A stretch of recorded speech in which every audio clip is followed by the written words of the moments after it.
दोस्तों, फिर से आपका स्वागत है बुकिश ब्रेन में। तो चलिए दोस्तों, शुरू करते हैं आज के दिन एक और ही बेहतरीन ऑडियो बुक समरी के साथ, जिस बुक का नाम है पावर ऑफ पॉजिटिव थिंकिंग। इस ऑडियो बुक समरी को दोस्तों हम चैप्टर बाय चैप्टर सुनेंगे। चैप्टर 1, ये एक जाहिर सी बात है कि लाइफ में बदलाव लाने के लिए आपको अपनी सोच बदलनी पड़ती है। जब तक आप अपने सोचने का तरीका नहीं बदलोगे, तब तक आपकी जिंदगी में कोई बदलाव नहीं आ सकता। अगर आप एक खुशहाल जिंदगी का सपना देखते हो, जहाँ खुशियाँ और सफलता आपके कदम चूमे, तो आपको आज और अभी से पॉजिटिव थिंकिंग बनानी होगी। इस ऑडियो बुक समरी में हम जानेंगे कि हम उन प्रॉब्लम को कैसे हैंडल कर सकते हैं जो हमारी खुशियों के आड़े आती हैं। सबसे पहले तो आपको एक सिंपल ट्रिक सीखनी होगी जो आपका सेल्फ कॉन्फिडेंस बढ़ाए और आपको अपने कॉम्प्लेक्स यानी दूसरों से कमतर होने की भावना से निकलने में मदद करेगी। दूसरी चीज, आप सीखेंगे कि पीसफुल लाइफ जीने के लिए एक पीसफुल माइंड का होना बहुत जरूरी है। आप एक ऐसी नई स्ट्रेटजी के बारे में सीखेंगे जिससे आपको पीस ऑफ माइंड अचीव करने में हेल्प मिलेगी और आप इसके अनगिनत फायदे एंजॉय कर सकेंगे। अगली चीज जो आप सीखेंगे वो ये है कि कैसे अपनी एनर्जी बूस्ट की जाए ताकि आप थके बिना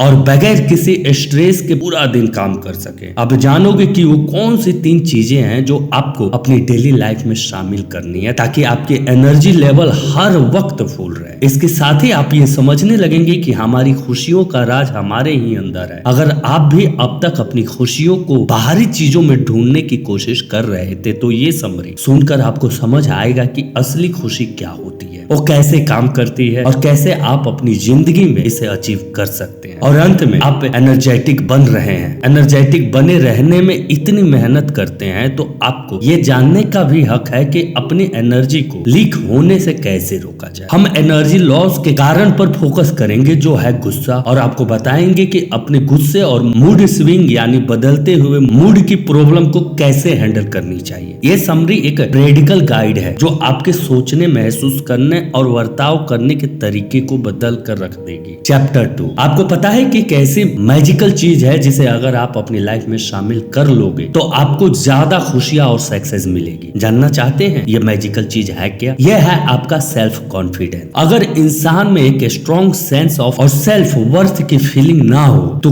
कभी लाइफ में सक्सेसफुल नहीं हो सकता, क्योंकि उसे कभी पता नहीं चल पाएगा कि उसका ट्रू सेल्फ यानी असली पहचान क्या है और उसे लाइफ में क्या चाहिए। हो सकता है आपके अंदर सेल्फ कॉन्फिडेंस की कमी हो, पर आप सीख सकते हैं कि अपने अंदर हिम्मत और कॉन्फिडेंस कैसे बढ़ाया जाए। अक्सर हमारा कॉम्प्लेक्स यानी खुद को दूसरों से कम समझने के पीछे की वजह है हमारा बचपन। जैसे कि अगर बचपन में किसी के साथ कोई बुरा एक्सपीरियंस हुआ या किसी किस्म की वायलेंस हुई है तो आप उसका गहरा असर उसके दिलो दिमाग पर पड़ता है और बड़े होने पे भी उसका सेल्फ कॉन्फिडेंस डेवलप नहीं हो पाता। जैसे एग्जांपल के लिए कुछ लोग पूरी जिंदगी अपने बड़े भाई बहनों से पीछे एक परछाई की तरह रहते हैं। हो सकता है बचपन में आपके बड़े भाई या बहनें अच्छे मार्क्स आते रहे और आप एक एवरेज मार्क्स पास होते रहे। आपके पेरेंट आपको डांटते हैं, कारते हैं, हमेशा आपके बड़े भाई या बहन से आपको कंपेयर करते हैं। ये भी एक वजह है कि आपका सेल्फ कॉन्फिडेंस धीरे धीरे कमजोर पड़ने लगता है। आपको शायद लगे इससे आपको कोई फर्क नहीं पड़ने वाला, पर असल में ये अंदर ही अंदर आपको अपने बड़े भाई बहनों के आगे कमतर बना देता है और फिर आपको हमेशा यही लगता रहता है कि आप कभी उन जैसे नहीं बन सकते और बस एक एवरेज लाइफ जीने के लिए पैदा हुए हैं। हालांकि आपने ये एक पॉइंट मिस कर दिया। ये जरूरी नहीं कि जिस किसी के भी स्कूल में परफेक्ट मार्क्स आते हैं वो फ्यूचर में सक्सेसफुल ही होगा। आपको ये जानकर हैरानी होगी कि दुनिया में कुछ बेहद सक्सेसफुल लोग पढ़ाई में एकदम जीरो थे। याद रखें कि जो सबसे इम्पोर्टेंट ग्रेड है वो आपको स्कूल में नहीं बल्कि रियल लाइफ में लाना है, क्योंकि आपको बचपन में किसी ने ये नहीं बताया तो आप बड़े होने पर भी कॉम्प्लेक्स का शिकार बन जाते हैं। यानी आपको हमेशा खुद पे डाउट रहने लगता है और ये चीज कभी आपको कॉन्फिडेंस महसूस नहीं करने देती। तो हम कॉम्प्लेक्स फील करने से कैसे बचे? तो इसका जवाब है कि हमें अपने अंदर सेल्फ कॉन्फिडेंस डेवलप करना ही होगा। नेगेटिव सेल्फ टॉक एकदम बंद कर दो, खुद की अच्छाइयों पे ध्यान दो, रोज खुद के बारे में पॉजिटिव बोलो। अगर आप अपने माइंड में खुद को एक कमजोर इमेज रखते हो तो इस इमेज को आज ही तोड़ डालो। एक मजबूत और कॉन्फिडेंस इंसान की तरह खुद को इमेजिन करो। ये यकीन कर लो कि आप सब कुछ कर सकते हो। आपके अंदर वो काबिलियत है। किसी भी नई सिचुएशन से डरो मत। हमेशा याद रखो कि आप सब सब कुछ कर सकते हो। आपके अंदर वो काबिलियत है। किसी भी नए सिचुएशन से डरो मत। हमेशा याद रखो, प्रॉब्लम से ज्यादा स्ट्रॉन्ग होता है आपका एटीट्यूड। एक बार अगर आप पॉजिटिव एटीट्यूड के साथ लाइफ को जीना सीख गए तो समझ लो आप कोई भी सिचुएशन हैंडल कर सकते हो। चैप्टर 2। कई बार हम भूल ही जाते हैं कि हमारा माइंड कितना पावरफुल है। हम ये भूल जाते हैं कि अगर हम लगातार ये सोचे कि हम थक गए हैं तो हम सच में थकान महसूस करने लग जाते हैं। बेशक चाहे हमने कुछ भी ना किया हो। एक अनलिमिटेड सोर्स ऑफ एनर्जी का सीक्रेट है कि हम अपनी बॉडी का पूरा ध्यान रखें। जब हम हेल्दी चीजें खाएंगे, रोज वर्कआउट करेंगे और पूरी नींद लेंगे और उन अनहेल्दी हैबिट से दूर रहेंगे जैसे कि स्मोकिंग, ड्रिंकिंग या जरूरत से ज्यादा खाना, तो हमारे अंदर इतनी एनर्जी होगी कि हम पूरा दिन हार्ड वर्क करने के बावजूद भी नहीं थकेंगे। अपने एनर्जी लेवल को फुल करने का एक और तरीका है एक बैलेंस इमोशनल लाइफ।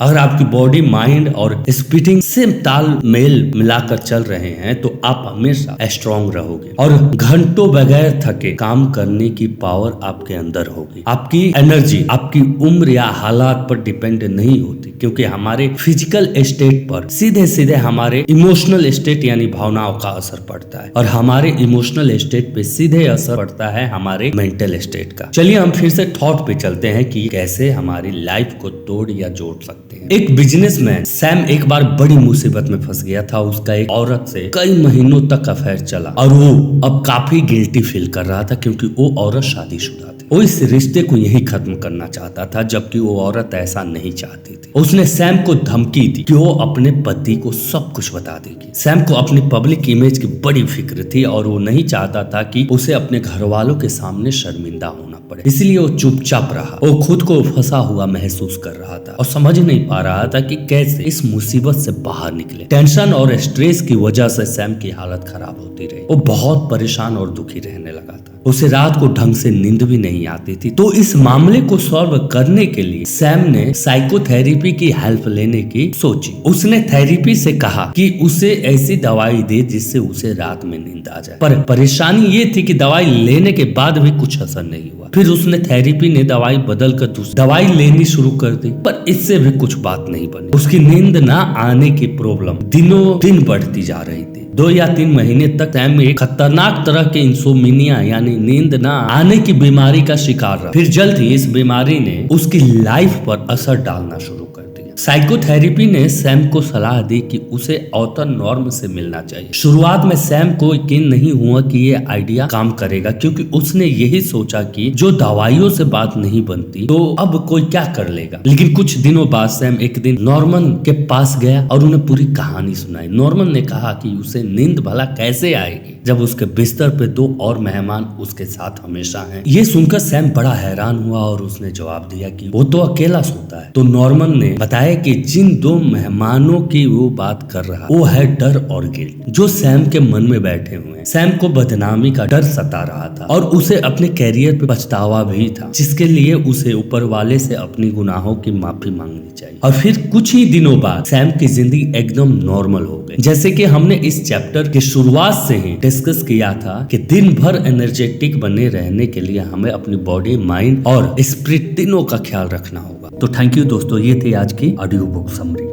दोस्तों ऑथर ने अपनी इस किताब में बहुत सारे विषय पे चर्चा किया है। उनमें से कुछ पॉइंट्स को हमने यहाँ आपके सामने रखा है। उम्मीद है कि आपको पसंद आए होंगे। अगर आप इसे पूरा पढ़ना चाहते हैं तो आप इसे अमेज़न से खरीद सकते हैं। इस किताब की लिंक हमारे डिस्क्रिप्शन बॉक्स में मिल जाएगी। तो थैंक यू दोस्तों अपना कीमती समय देने के लिए। तो इसे अपने दोस्तों के साथ अवश्य शेयर करें और आपको दिल से धन्यवाद अपना कीमती समय देने के लिए। दोस्तों आप लोगों से एक अनुरोध और रिक्वेस्ट है कि प्लीज हमारे चैनल को सब्सक्राइब कर दीजिए। हम आपकी नॉलेज को इंक्रीज ही तो करते हैं, please. Thank you for watching book is brain.